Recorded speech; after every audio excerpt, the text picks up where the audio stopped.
Hello and welcome to another work experience related vlog. Now if you haven't watched my first vlog about my first week of work at Sky News, then make sure you watch that vlog. I learned so much whilst I was at my work experience, so this is basically a roundup of my top tips whilst I was there.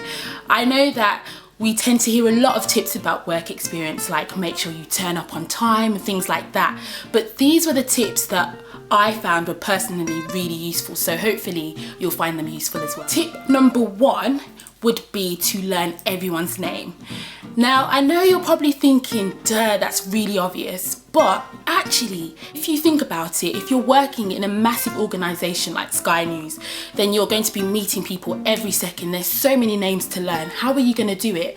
For me personally, don't laugh, but I decided to write down everyone's name in a notebook. So every time I met someone new, I'd quickly write their name down. I just think it's really good that you remember everyone's name because, you know, you want to sound professional. So if someone says, who are you working with today? It's not really good for you to be like, it's so-and-so, you know, that sort of thing. It's not very professional. Also, it's a great way for networking as well. So you can go home, check these list of names, and you can add them on LinkedIn, and you can also use these names to check what position they hold. You never know, you could be speaking to someone who's really important, and that's really a great way of being able to get yourself out there, maybe emailing them. So make sure you learn everyone's name. Tip number two is to sell your skills. Now you're probably thinking, okay, they know what I'm about, they've seen my CV, but I just think it doesn't hurt to remind them. We were working on a story about Russia and I speak Russian, so I just thought maybe I should tell my supervisor. And at first I didn't want to because I thought, this seems a bit over the top, they probably know.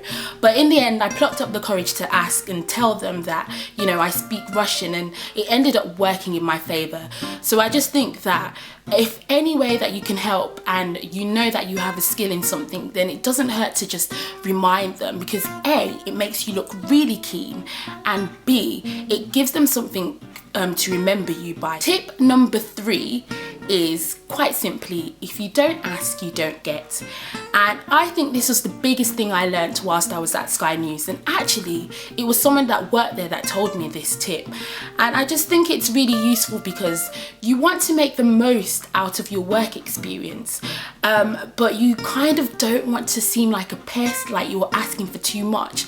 However, when you think about it, you're working in a massive organisation with a lot of busy people, so sometimes you kind of have to carve out your own experiences, if that makes sense. So for instance, I was working in the planning section for 2 weeks, but I really wanted to shadow a reporter, and that kind of wasn't part of what I was doing. However, I just decided to ask the supervisor, and because I kept on asking in a polite way, I was able to go out and shadow, and it was a really good experience. And that wouldn't have happened if I didn't, you know, put myself out there and ask for this. So you really want to make the most of your time there, so just be bold and ask for things. Tip number four would be, don't take things personally. Now this may seem like a strange one, but it's a really important thing to remember. So you could have been asked to do some research on a story, for instance, and you spend ages working on it, and then they don't use the story. But you shouldn't take that personally, like, oh no, it's because my story wasn't good enough, or because they don't like me. It's not because of that, it's just quite simply the way news works. So just remember that when you're doing anything, and just keep that in the back of your head that it may not possibly get used, or they may change things around. And if you keep that at the back of your head, then you're more likely not to feel bad maybe if they don't use anything you're using. But as long as you've done your best, then that's all that matters.